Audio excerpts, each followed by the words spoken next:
बघा, एका भांड्यात 750 मिली मिश्रणात दूध आणि पाण्याचं प्रमाण 8:7 आहे. आणखी मिश्रणात दुधाचे किती प्रमाण मिसळावे जेणेकरून दूध आणि पाणी यांचं प्रमाण 8:5 होईल असा प्रश्न.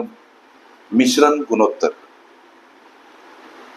या घटकावर आधारित हा प्रश्न सोडवत असताना लेकरांनो, पहिली गोष्ट, हे जे मूळ मिश्रण आहे लक्षात घ्या. मूळ मिश्रण हे आहे 750 मिली. लक्ष द्या, याच्यामध्ये दूध आणि पाणी यांचं गुणोत्तर म्हणजे 8:7 या गुणोत्तरामध्ये हे मिश्रण आहे. लक्षात घ्या, दूध आणि पाण्याचं. मग आता इथं हे जे मिश्रण आहेत लेकरांनो, यांची बेरीज छेदस्थानी मांडायची असते. अंशस्थानी दुधाचं समजा आपण प्रथमतः त्या मिश्रणातील एकूण प्रमाण किती, त्यासाठी इथं दुधाचं गुणोत्तर अंशस्थानी घ्या आणि इथे याला गुणीला एकूण मिश्रण, अशी काही प्रोसेस असते. वेगवेगळ्या पद्धतीनं हे तुम्ही सोडवू शकता. लक्षात घ्या. आता 15×5=75 उरलं 0.5 वर 8 गुणीला 50, 400 मिली सद्यस्थितीमध्ये या उपर निर्दिष्ट मिश्रणामध्ये दूध आहे. अर्थात पाणी किती हो काढायची गरज नाही. एखाद्या वेळेस काढायचं झालं तर पाण्याचं गुणोत्तर 7 छेदस्थानी या गुणोत्तराची बेरीज आणि याला गुणीला एकूण मिश्रण.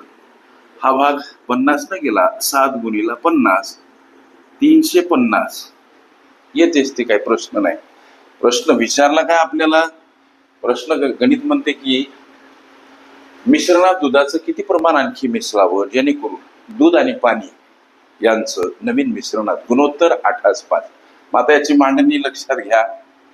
दूध पाणी असं अंश छेदस्थानी मांडायचं. सध्या असलेलं मिश्रणातील दूध हे बघा 400 मिली मांडा इथं 400. सध्या मिश्रणामध्ये असलेलं पाणी लेकरांनो 350. मिश्रणामध्ये आणखी किती दूध मिसळवायचं म्हणून दुधाच्या समीकरणामध्ये अधिक x घ्या जेणेकरून नवीन गुणोत्तर दूध आणि पाण्याचं 8:5 हवं.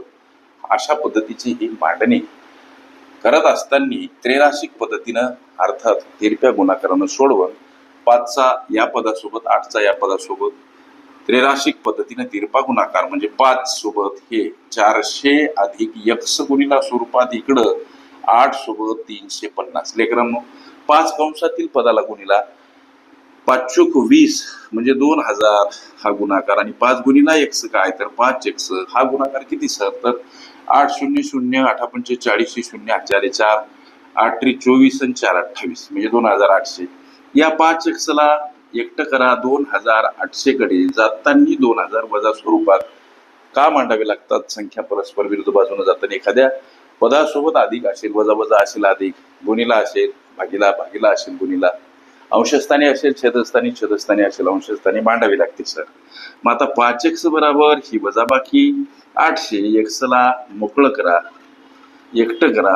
5 भागीला नुकतं सांगितलं त्या गणितीय गुणधर्मान्वये. मग आता हा भाग कसा जातो तर 160 न.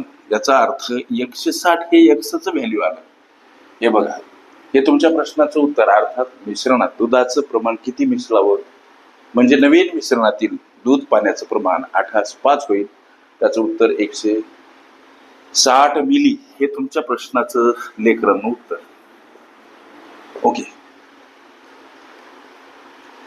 मिश्रण गुणोत्तर ही माझी प्लेलिस्ट अवश्य बघा. त्यामध्ये विविध स्पर्धकांनी विविध अंकांनी विचारल्या संभाव्य अशा असंख्य प्रश्नांचा सराव तुम्हाला करता येईल.